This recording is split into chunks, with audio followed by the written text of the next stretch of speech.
Hi, hello, నమస్తే మిత్రమా. ఒక కోటీశ్వరుడి చివరి కోరిక. ఒక పెద్ద కంపెనీలో ఒక అతను పెద్ద హోదాలో ఉన్నాడు. నెలకు లక్షల్లో జీతం, విలాసవంతమైన జీవితం, సమాజంలో అందరూ గౌరవించే స్థాయి. ఒకరోజు కంపెనీ పని మీద విదేశాలకు వెళ్ళి తిరిగి వస్తున్నాడు.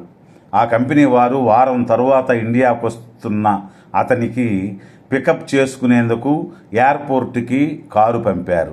అతన్ని చూడగానే డ్రైవరు వినయంగా నమస్కరించి లగేజీ కారులో పెట్టి డోర్ తీశాడు. అతను కారు ఎక్కిన వెంటనే భార్యకు ఫోన్ చేసి ఇంటికి వస్తున్నానని చెప్పాడు.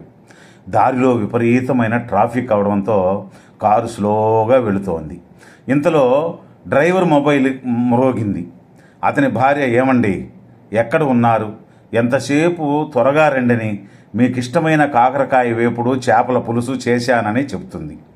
ఆవిడ మాటలు బయటకు వినిపిస్తున్నాయని, వెనుక మా బాసు ఉన్నాడని, ఆయనకన్నీ వినిపిస్తున్నాయని, 1 గంటలో ఇంటికి వస్తానని చెప్పాడు.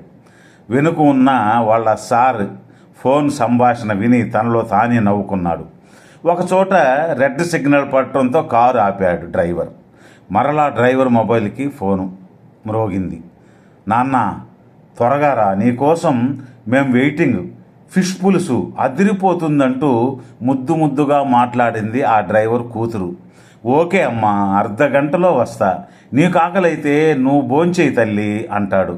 లేదు నాన్న, నువ్వు వచ్చిన తర్వాతే తింటామని చెప్పింది ఆయన కూతురు. ఆ ఫోన్ కాల్ సంభాషణ విన్న బాస్ తన మొబైల్ కేసి చూసుకున్నాడు. 1 కాలు కూడా లేదు. గ్రీన్ సిగ్నల్ పడటంతో కారు కదిలింది.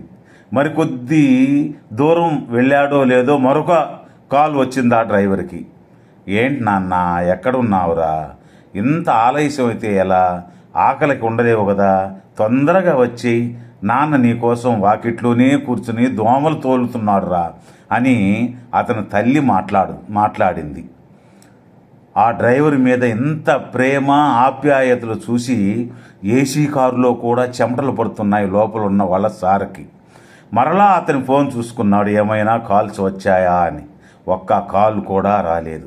తర్వాత ఆయన ఇంట్లో లగేజీ దించేసి నేను వస్తున్నానని ఇంటికి ఫోన్ చేసి అక్కడి నుండి వెళ్తాడా డ్రైవరు. తర్వాత ఆ సార్ తన లగేజీ తీసుకుని ఇంట్లోకి వెళ్తాడు. భార్య టీవీ సీరియల్ చూస్తుంది. తన కూతురు హాయ్ డాడ్ అని మరలా మొబైల్లో మునిగిపోయింది. తల్లి తండ్రులు తమ గదిలో కూర్చుని మరో టీవీలో మంచి ఎన్టీఆర్ పాత సినిమా ఎంజాయ్ చేస్తున్నారు. ఇక భార్య నవ్వుతూ ఎదురొచ్చి, ఏమైందండి ఇంత లేట్ అని? ఫ్లైట్ లేటుగా వచ్చిందా? ఇవాళ లేడీస్ క్లబ్లో మీటింగ్కి వెళ్ళానండి, ఇందాకే వచ్చాను నేను కూడా, వంట కూడా ఏమీ చేయలేదు. మీరు ఫ్రెష్ అయ్యారండి, నేను కూడా రెడీ అయి వస్తాను, అందరం కలిసి అలా సరదాగా ఏదో ఒక రెస్టారెంట్కి వెళదాం అని చెప్తుంది. అప్పుడు అనుకున్నాడు అతను, కేవలం నా దగ్గర డబ్బు మాత్రమే ఉంది, కానీ ఆ డ్రైవర్ దగ్గర మాత్రం మనిషి కోరుకునే అన్నీ ఉన్నాయి. అలా తన కుటుంబాన్ని, డ్రైవర్ కుటుంబాన్ని బేరీజు వేసుకుంటూ, వచ్చే జన్మలో నన్ను ఆ డ్రైవర్గా పుట్టించు భగవంతుడా అని మనసులో ప్రార్థిస్తూ వెళ్ళిపోయాడు ఫ్రెష్ అప్ అయ్యేదానికి.